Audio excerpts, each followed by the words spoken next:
Pues aunque conocían a Dios, dice Pablo, no le honraron como a Dios ni le dieron gracias, sino que se hicieron vanos en su razonamiento y su necio corazón fue entenebrecido. En otras palabras, la incredulidad de los incrédulos no es otra cosa que deshonestidad intelectual. Ellos se hacen el tonto. Ellos quieren hacer creer que no saben lo que saben acerca de la existencia de Dios. Pablo dice que ellos resisten intencionalmente lo que Dios revela de sí mismo en la creación, y esa deshonestidad intelectual produce como consecuencia una vida depravada, dice Pablo. Al final del capítulo 1 de Romanos, Pablo da una lista de pecados horribles que vienen como consecuencia de esa deshonestidad intelectual, de haber resistido con injusticia la verdad. Cuando el hombre decide obviar las evidencias y echar a Dios a un lado, no solo se hace vano en su razonamiento, sino también depravado en su conducta. Ahora, ¿qué de los moralistas y religiosos? ¿Acaso no es cierto que aún en el mundo pagano antiguo había personas como Séneca, por ejemplo, que condenaban la inmoralidad, que exaltaban la virtud? Aristóteles escribió todo un libro acerca de ética, el filósofo griego. Platón hablaba de las verdades absolutas y de los valores absolutos. Exaltaban las buenas obras. Siempre ha habido gente así en el mundo. ¿Se van a condenar ellos también como el resto de los paganos? ¿O qué podemos decir de los judíos, el pueblo escogido por Dios en el Antiguo Testamento? Muchos de ellos manifestaban una conducta realmente opuesta a la cultura del mundo greco-romano, por lo menos lo que ellos profesaban con sus labios. ¿En qué posición se encuentran los judíos frente a la justicia de Dios? De hecho, yo creo que los cristianos, muchos cristianos evangélicos en el día de hoy están confundidos con respecto a ese tema. Bueno, eso es lo que Pablo va a responder ahora a partir del versículo 17 del capítulo 2 que vamos a considerar esta mañana. Como veremos en un momento, lo que Pablo quiere demostrar es que los judíos también estaban en problemas. Los paganos están en problemas, los gentiles, las naciones del mundo están en problemas, los judíos están en problemas. De hecho, su condición es aún peor que la de muchos paganos, dice Pablo, porque ellos no se ven a sí mismos como personas en problemas. Se sentían demasiado confiados por ser judíos. Lo mismo que sucede con mucha gente en el día de hoy. Y quizás hay algunos sentados aquí esta mañana. Esto es serio, mis hermanos. Personas que van camino a una condenación a la sombra de un púlpito. Personas que pertenecen a una iglesia evangélica y que van camino al infierno, autoengañados, pensando que son lo que no son. Así que por favor, no cierres tus oídos a este mensaje, aunque tú no seas judío. Vamos a hablar de los judíos, pero no apagues el receptor.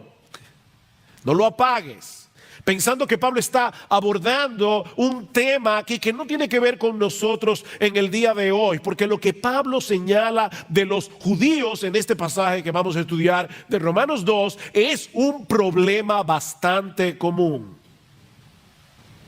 El problema del autoengaño.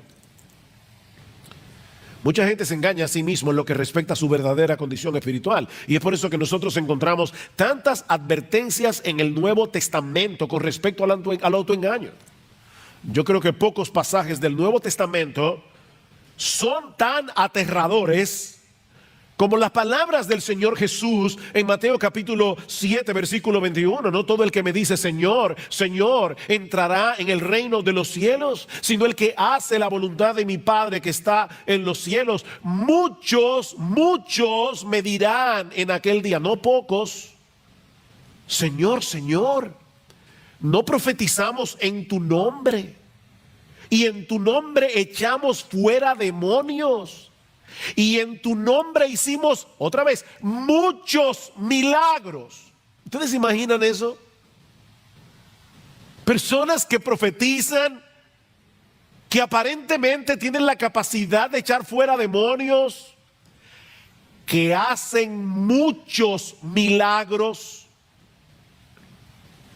Y Jesús les va a decir en el día del juicio, yo nunca os conocí. Nunca. Apartaos de mí, hacedores de maldad. Bueno, la pregunta que yo quiero responder en esta mañana es, ¿cómo podemos estar seguros tú y yo de que no vamos a estar en ese grupo? Sí, yo estoy predicando a los amigos que están de visita en el día de hoy, pero yo estoy predicándole a los miembros de Iglesia Bíblica del Señor Jesucristo. ¿Cómo podemos estar seguros tú y yo de que no vamos a estar en ese grupo? En ese grupo de personas que mueren con la convicción de que van a recibir un veredicto favorable en el tribunal de Dios para encontrarse con la triste realidad de que estaban engañados. Bueno, Pablo hace dos cosas en este pasaje para ayudarnos a responder esta pregunta tan importante. Primero, exponer la naturaleza del autoengaño y luego demoler el autoengaño. Exponer y demoler. Veamos en primer lugar cómo Pablo expone la naturaleza del autoengaño. Versículo 17. Pero si tú que llevas el nombre de judío y te apoyas en la ley, que te glorías en Dios y que conoces su voluntad, que apruebas las cosas que son esenciales, siendo instruido por la ley, y te confías en que eres guía de los ciegos, luz de los que están en tinieblas, instructor de los necios, maestros de los faltos de madurez, que tienes en la ley la expresión misma del conocimiento y de la verdad. ¡Wow! ¡Qué descripción del judío! Y no olviden que Pablo era judío. Hoy día hay un sentimiento antisemita en el mundo. No, este pasaje no es antisemita, porque Pablo era semita. Pablo era judío. Y él está enumerando aquí varios de los privilegios que poseían los judíos por el hecho de ser judíos. Y saben que cada uno de ellos era real. Hay personas que creen disfrutar de privilegios que en realidad no les pertenecen, como los políticos, por ejemplo, que creen que ellos, por el hecho de estar en el gobierno, están por encima de la ley. Ellos creen que tienen ese privilegio y por eso hacen lo que hacen. Pero ese no es el caso aquí. Los judíos realmente disfrutaban de todos esos privilegios que ellos decían tener. A través de los siglos, los judíos han tenido que vivir con un estigma difícil, muy difícil. Han sido rechazados a través de toda la historia. Pero en los días de Pablo, la situación era muy diferente. Era un orgullo ser judío, para el judío. De ahí el primer privilegio que Pablo señala en este pasaje, al referirse a este hombre imaginario con el que él está hablando, dice, pero tú que llevas el nombre de judío, y lo lleva como un honor, tú que llevas el nombre de judío. Ellos se gloriaban en el hecho de pertenecer a la nación escogida de Dios, de ser descendientes de Abraham, con el que Dios había hecho un pacto jurándole que Él sería su Dios y que ellos serían su pueblo. Tú llevas ese nombre con orgullo, dice Pablo, y te apoyas en la ley. Te apoyas en la ley, dice en el versículo 17. De todas las naciones de la tierra, solo a ellos Dios les había revelado la ley en el monte Sinaí, por medio de Moisés. Y Pablo va a decir al inicio del capítulo 3 de Romanos que esa era una de las ventajas que tenían los judíos. A ellos se les había confiado la palabra de Dios. a ellos. Ellos tenían profetas. En tercer lugar, dice Pablo, y te glorías en Dios. Y eso no es malo en sí mismo. Todo lo contrario, el profeta Jeremías dice en uno de los pasajes más conocidos de su libro, Jeremías capítulo 9, versículo 23, que el sabio no debe gloriarse en su sabiduría, ni el valiente debe gloriarse en su valentía, ni el rico debe gloriarse en sus riquezas, mas el que se gloría, y yo creo que Pablo estaba pensando en ese texto cuando escribió Romanos, el que se gloría, gloríese de esto, de que me entiende y me conoce, pues yo soy el Señor, que hago misericordia, derecho y justicia en la tierra, porque en estas cosas me complazco, declara el Señor. Gloríese en el Señor. De hecho, Pablo va a decir esto más adelante en Romanos capítulo 5, versículo 11. Pablo va a decir que los cristianos nos gloriamos en Dios. Así que no hay nada de malo en este gloriarse de los judíos. De hecho, no hay nada más sensato en la vida que gloriarse en Dios, en vez de gloriarse en uno mismo. En cuarto lugar, Pablo dice en el versículo 18, y conoces su voluntad. Conoces su voluntad. Y me llama la atención que el texto dice literalmente, conoces la voluntad, refiriéndose obviamente a la voluntad de Dios. El mundo está sumido en un mar de relativismo, pero tú conoces la voluntad del que creó el mundo. Eso es un gran privilegio que tú y yo tenemos también. Nosotros conocemos la voluntad, no una voluntad, la voluntad. Nosotros conocemos la verdad de Dios revelada en su palabra. En quinto lugar, Pablo dice, y apruebas las cosas que son esenciales siendo instruidos por la ley, o como se puede traducir también, apruebas las mejores cosas. Precisamente por tener el privilegio de ser instruido por la ley de Dios, el judío podía escoger aquellas cosas que en verdad tenían valor. Él podía ver las cosas tal cual eran en verdad. Y por todas esas razones, y en sexto lugar, Pablo dice que el judío se veía a sí mismo como alguien competente para enseñar la verdad a otros. En medio de este mundo entenebrecido, ellos eran el faro de Dios para la humanidad. Versículo 19, y te confías en que eres guía de los ciegos, luz de los que están en tinieblas, hablando de los gentiles, instructor de los necios, maestros de los faltos de madurez, tal vez para hablar de los prosélitos que se hacían judíos siendo gentiles, que tienes en la ley la expresión misma del conocimiento y de la verdad. Los judíos tenían una gran ventaja sobre las naciones gentiles que no habían recibido la luz de la revelación divina. Ellos tenían muchos privilegios. ¿Cuál era entonces su problema? Que por el mero hecho de tener esos privilegios, ellos pensaban que estaban exentos del juicio y de la ira de Dios. No. Nosotros somos el pueblo escogido. Ellos veían sus privilegios como una especie de refugio que los iba a librar del desastre cuando tuvieran que enfrentarse delante del tribunal de Dios. Recuerden, mis hermanos, porque hace ya unos domingos que detuvimos la serie de Romanos, que esta porción de la carta, en esta porción Romanos 1:18 a Romanos capítulo 3 versículo 20, Pablo está tratando de demostrar que la necesidad del evangelio es universal. Todo el mundo necesita el evangelio, no importa de qué raza, de qué nación.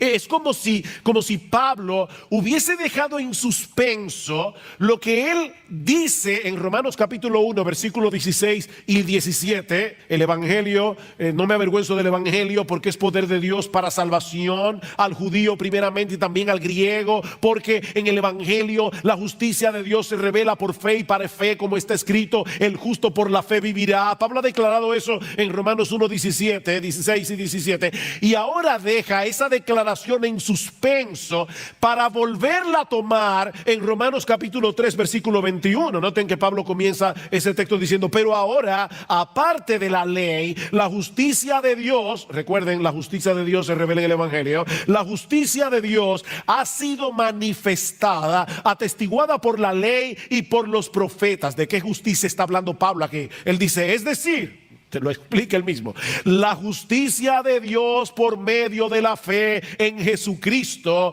para todos los que creen, porque no hay distinción, por cuanto todos pecaron y no alcanzaron la gloria de Dios.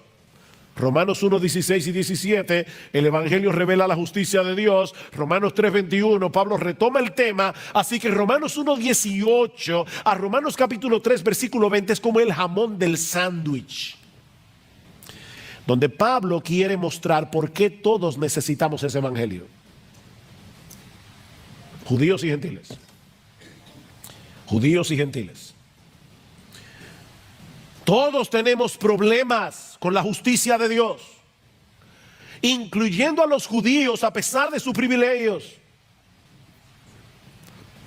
Mi amigo, déjame decirte algo. Y cuando digo mi amigo, yo sé que muchas veces cuando yo uso la palabra mi amigo, los hermanos dicen, no, eso no es para mí, es para los invitados. No, mi amigo es a ti también, hermano, miembro de Iglesia Bíblica del Señor Jesucristo. Déjame decirte algo, no descanses en privilegios si los tienes, privilegios espirituales, porque ninguno de ellos te librará en el día del juicio. Nadie será salvo por haber crecido en un hogar cristiano. Nadie será salvo por haber asistido durante años a una iglesia en la que se predica fielmente la palabra de Dios. Nadie será salvo por el hecho de tener buena doctrina. Porque nadie se salva por su teología. Nadie va a llegar al cielo por causa de su confesión de fe. Señor, tú sabes que yo tenía la confesión de fe de Londres de 1689. Yo creí en la sana doctrina. Olvídate de eso. Yo me bauticé en Iglesia Bíblica del Señor Jesucristo. Olvídate de eso. Olvídate de eso. Olvida tus privilegios. Y mucho menos confíes en tu... Digo, si es que tú crees que es un privilegio ser miembro de tu iglesia. Y mucho menos confíes en tu conducta moral. O que fuiste bautizado en cualquier iglesia, no importa la denominación que sea. Mira, ni siquiera confíes en tu esfuerzo por obedecer la ley de Dios. Porque nunca ha habido nadie, aparte del Señor Jesucristo, que haya podido cumplir esa ley perfectamente. Lo que quiero decir, mis hermanos y amigos que están aquí en esta mañana, es que los privilegios se convierten en una maldición cuando los intercambiamos por la persona de Jesús. Ese es el problema. Y déjenme decirles que aún los cristianos verdaderos pueden caer fácilmente en esa trampa. Saben que cuando nosotros nos convertimos al Señor Jesucristo, se instala en nuestro corazón el software de la gracia. El sistema operativo de la gracia en el momento de nuestra conversión. Pero como el pecado todavía mora en nosotros, el sistema operativo de las obras es como un virus cibernético que está tratando de dañar el sistema operativo de la gracia. Así que todo el tiempo tenemos que estar luchando con el católico romano que tenemos en el corazón. Tú y yo somos fariseos en recuperación. Tenemos que luchar con ese problema y fácilmente podemos caer en la trampa de lo que alguien ha llamado el moralismo cristiano. Moralismo cristiano. Mira, cada vez que tú te jactas de algo que hayas hecho, cada vez que presupones que te has ganado el favor de Dios por tu obediencia, has caído en la trampa del moralismo cristiano. Mi hermano, nunca olvides que aparte de Cristo no merecemos ninguna otra cosa que la condenación, y que aparte de su gracia no podemos hacer absolutamente nada que de verdad sea agradable en la presencia de Dios. No hay nada de qué gloriarse. El que se gloría, que se gloríe en el Señor. El problema del judío, como dice Pablo, y yo lo dejé en suspenso, pero ahora quiero retomarlo otra vez, cuando Pablo dice, y te apoyas en la ley, ven, dependes de la ley, descansas en el hecho de que tienes la ley, en que estás tratando de obedecer la ley. No, mis amados hermanos, Jesucristo es el todo de la vida cristiana. Él es el principio y el fin. Los privilegios son privilegios, las bendiciones son bendiciones, siempre que no sustituyan a Jesús. Porque ni los privilegios ni las bendiciones en sí mismas pueden salvar a nadie ni transformar a nadie. Solo Cristo puede hacer eso, y Él lo hace por medio de la fe. Es decir, cuando transferimos la confianza que todos nosotros tenemos en nosotros mismos, se la transferimos a Él. Y ahora confiamos en Él, no en nosotros mismos. Ya Pablo ha expuesto el autoengaño de los judíos y de todos los que se amparan en sus privilegios para rechazar el evangelio o para tener un poco el evangelio.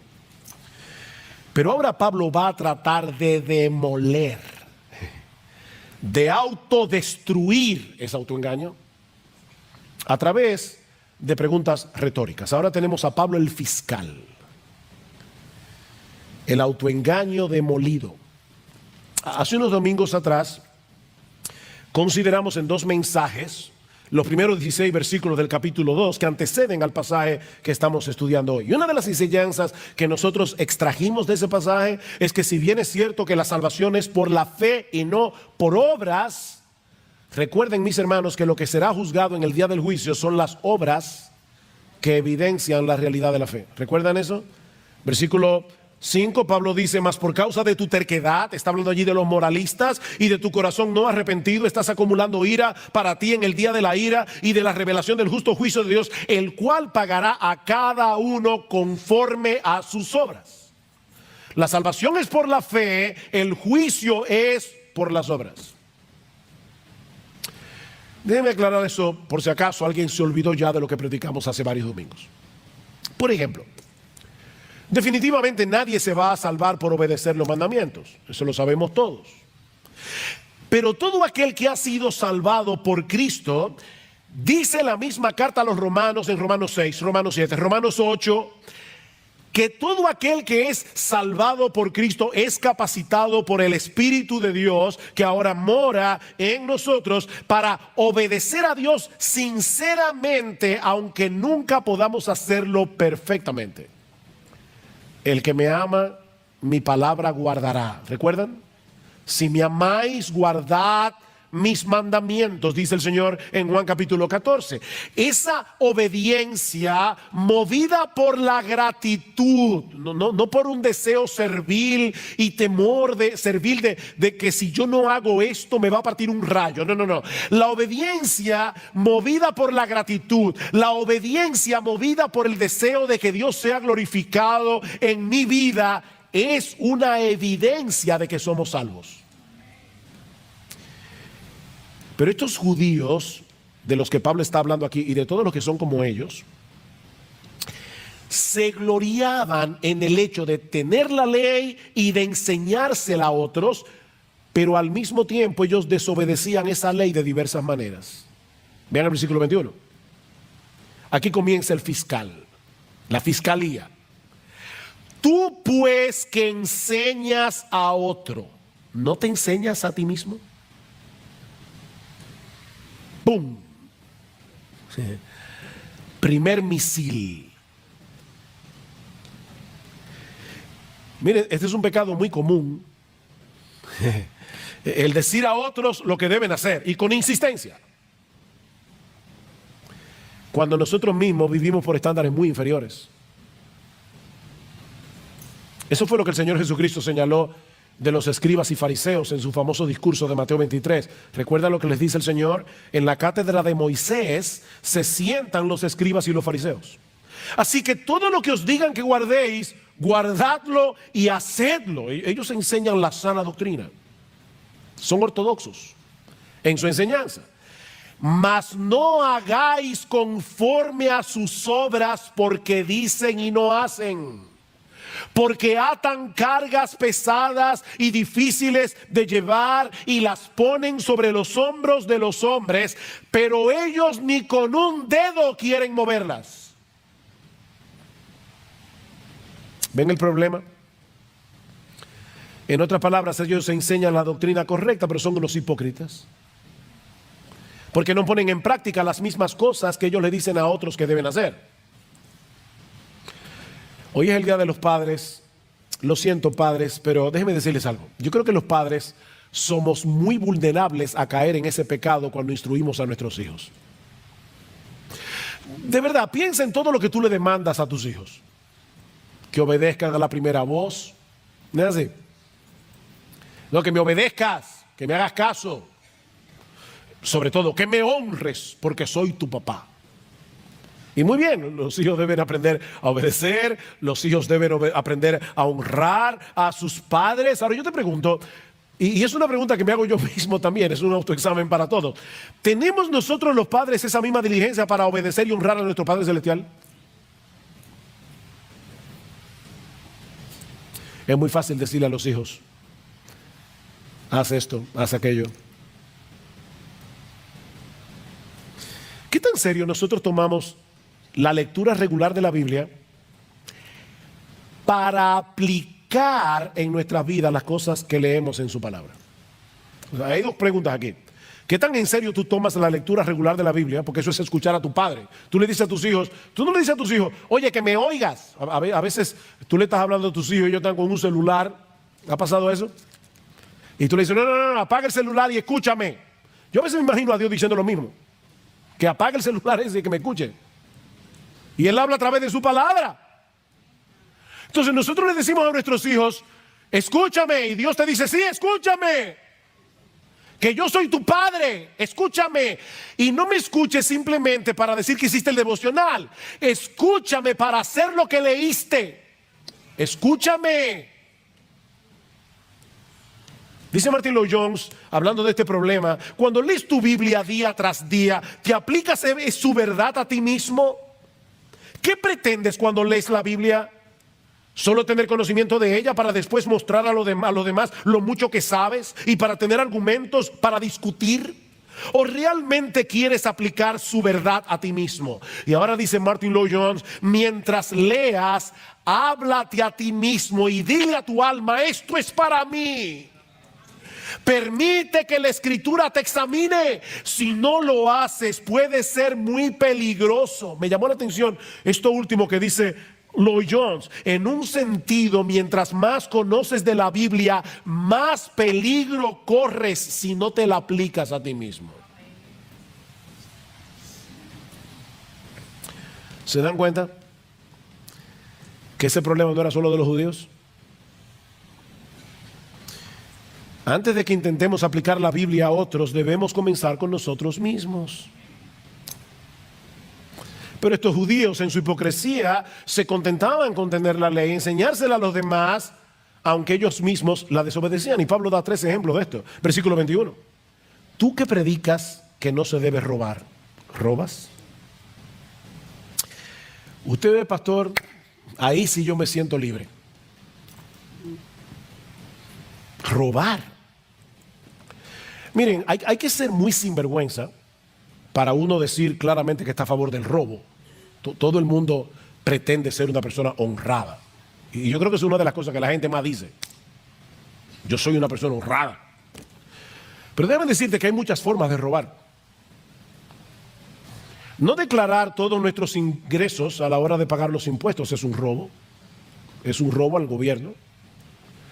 Pastor, pero ellos son unos ladrones a veces y eso no es problema tuyo. La Biblia dice, pagad a todos lo que debéis. Al que honra, honra. Al que impuesto, impuesto. ¿Tú robas cuando tú te coges la hora del almuerzo y la extiendes más allá de lo que debes? Le estás robando a tu empleador porque él te está pagando para que tú hagas un trabajo. Y mucho menos si te pones a ver en Facebook cuando deberías estar trabajando. Tú estás robando. Cuando tú sobrevaloras el precio de una propiedad al momento de venderla, eso es robar. Cuando tú no ofrendas lo que tú deberías ofrendar de acuerdo a tus ingresos, ¿tú le estás robando a Dios? Hay muchas formas de robar. Y eso por solo citar algunos ejemplos. ¿De verdad tú eres tan honrado como creías? Versículo 22. ¿Tú qué dices que no se debe adulterar? ¿Adulteras? Uy, ahí sí metió el cuchillo hondo. Todos nosotros sabemos que la Biblia prohíbe las relaciones extramaritales. Y quizás hay muchos aquí que puedan decir, mira, yo siempre he sido fiel a mi esposa, a mi esposo. Pero una de las cosas que el Señor nos hace ver en el Sermón del Monte es que ese mandamiento también es violentado cuando nosotros miramos a una mujer que no es la nuestra con ojo de lascivia y de codicia. Mateo 5:28, cualquiera que mira a una mujer que no es la tuya, para codiciarla ya adulteró con ella en su corazón. Y en aquellos días no tenían que lidiar con la epidemia pornográfica con la que nosotros tenemos que bregar en el día de hoy. Casi cualquier persona tiene al alcance de su mano muchas maneras de cometer adulterio cibernético. Viendo en el internet, en el celular, lo que no debe ver, sin que nadie, excepto Dios, se dé cuenta. Y otra vez yo te pregunto, ¿tú sigues pensando de ti mismo que eres una persona tan intachable moralmente hablando?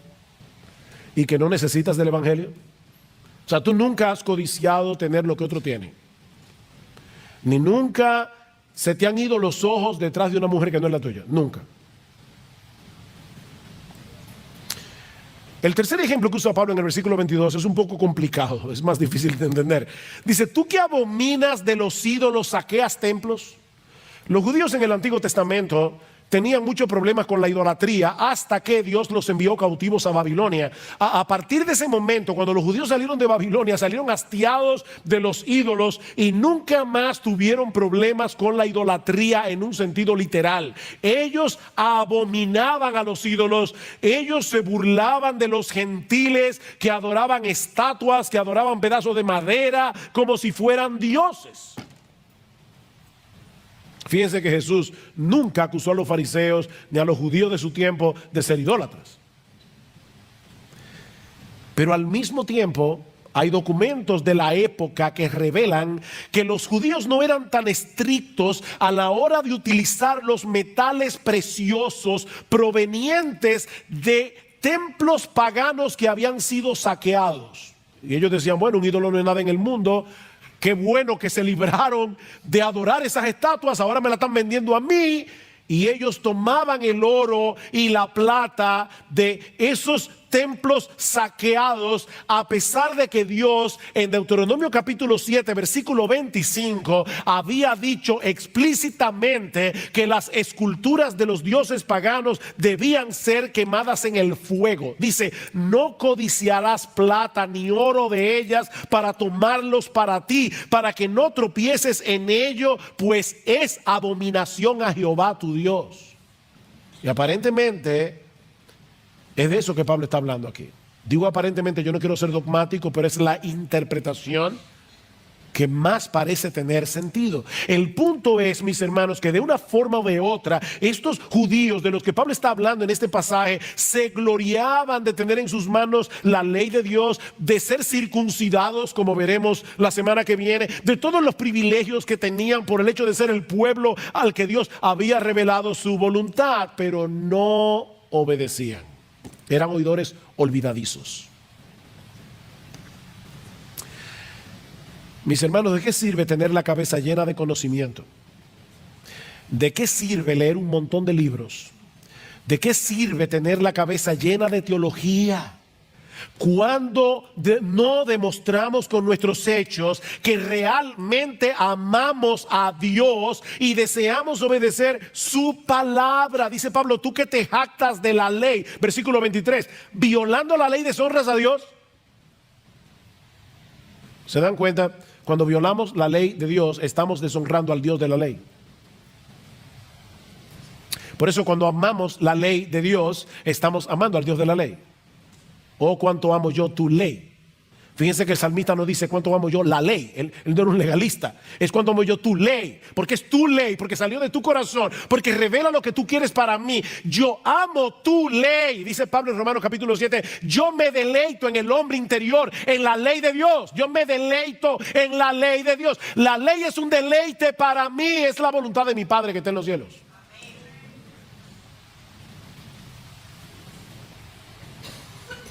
¿Y saben lo que ocurre cuando los que dicen ser el pueblo de Dios viven así?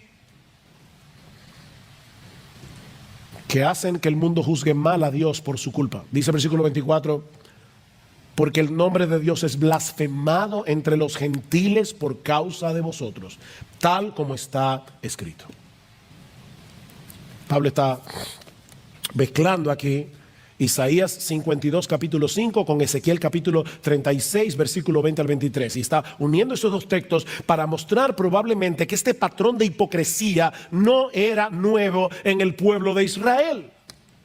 Mientras se gloriaban en ser el pueblo escogido por Dios, separados para Dios, vivían de tal manera que las naciones gentiles terminaban pisoteando el nombre de Dios que ellos invocaban por culpa de ellos. Y una vez más, mis amados hermanos, este es un pecado muy serio del que los evangélicos no están exentos.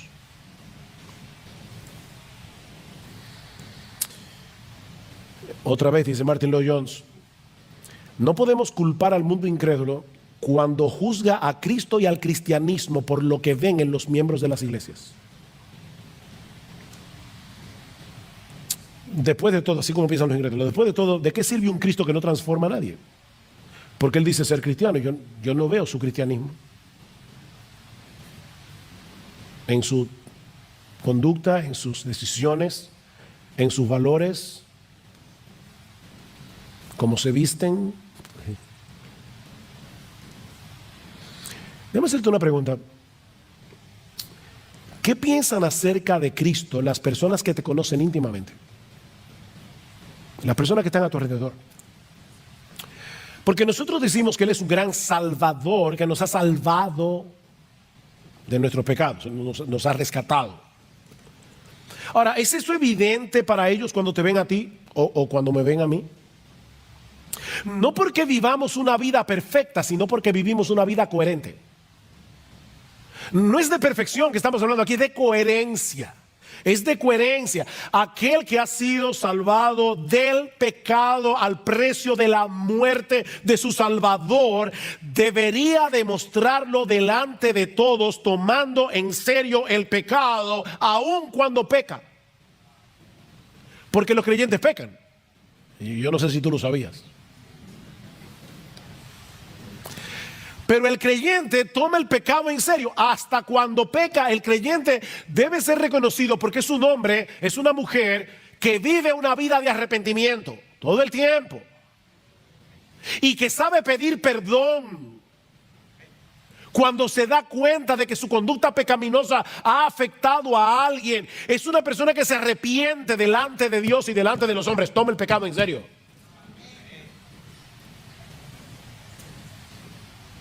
Por eso alguien decía que una vez anunciamos que somos cristianos, y debemos anunciarlo, debemos proclamarlo que somos cristianos, contraemos de inmediato una tremenda responsabilidad. Nuestros prójimos están mirando y observando cómo vivimos. Aseveramos grandes cosas acerca de Dios, dice este autor, y con toda razón, porque Dios es grande. Pero ellos lo juzgarán a Él según lo que vean en nosotros. Ellos, el mundo incrédulo, juzgará a nuestro gran Dios por lo que vean en ti y en mí. Por eso que dice este autor, es una tremenda responsabilidad. Llevamos el nombre de Cristo. Ahora, yo me preguntaba cuando leí este pasaje esta semana y preparándome para predicar, decía, ¿y a dónde es que quiere llevarnos Pablo con este proceso de argumentación? Bueno, yo creo que una de las cosas a la que Pablo quiere llevarnos es a mostrarnos que los privilegios en sí mismos no nos servirán de nada cuando tengamos que presentarnos en el tribunal de Dios. De hecho, estrictamente hablando, esos privilegios que disfrutaban los judíos y que nosotros disfrutamos aún más, los colocaban en una condición más peligrosa que la de los gentiles, porque su conocimiento de la voluntad de Dios era muy superior. ¿Recuerdan las palabras de Jesús en Lucas capítulo 12, versículo 48? Él dice: a todo aquel a quien se haya dado mucho, mucho se le demandará. Y al que mucho se le haya confiado, más se le pedirá.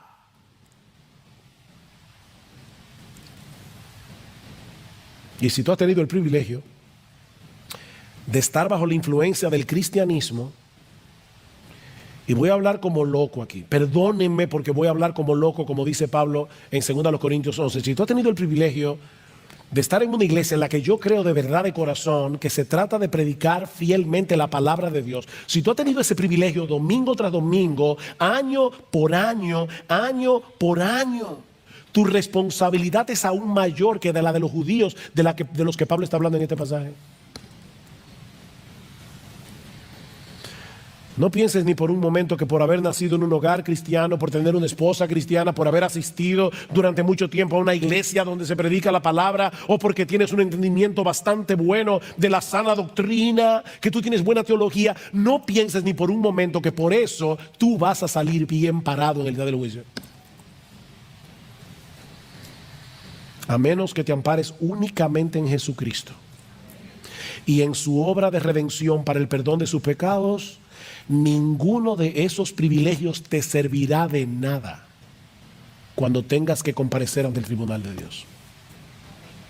Ahora, yo creo que Pablo está tratando de hacer otra cosa aquí.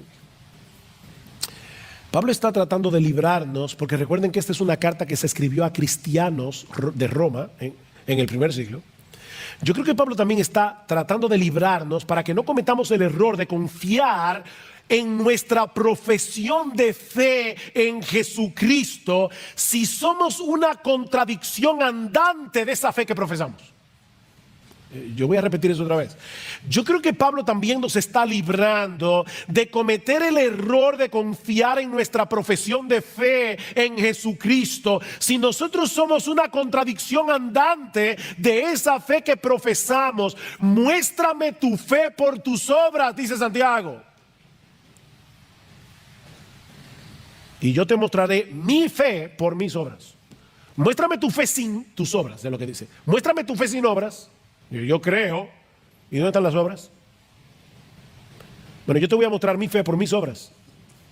Porque dice Santiago más adelante que una fe sin obras es una fe muerta. Y una fe muerta deja sumido en su mortandad al que la tiene. No te da vida. La fe muerta no da vida. ¿Y cuál es la fe muerta? La que no produce obras. Mira, la Biblia enseña claramente que somos justificados delante de Dios por medio de la fe sola. Y esa palabra es importante. Fue esa palabra lo que hizo la diferencia en el siglo XVII, en la Reforma XVI, en la Reforma Protestante. Somos justificados por medio de la fe sola. La Iglesia Católica Romana cree que somos justificados por la fe, pero no por la fe sola, sino por la fe más las obras, más los sacramentos. No, nosotros creemos que somos justificados por la fe sola fe. Pero esa fe por la que somos justificados nunca se encuentra sola. Siempre viene acompañada de los frutos que demuestran la genuinidad de esa fe. Y ahora yo te hago esta pregunta. A la luz de lo que hemos aprendido hoy de este pasaje, tú puedes estar completamente seguro de que el día de que la muerte toque tu puerta, tú partirás de inmediato a la presencia de Dios. Y si tu respuesta es que sí, ¿en qué basas tu confianza? Porque si no es únicamente en Cristo y en su obra de redención, es mi deber advertirte en esta mañana que estás descansando en una confianza falsa. Solo Cristo salva.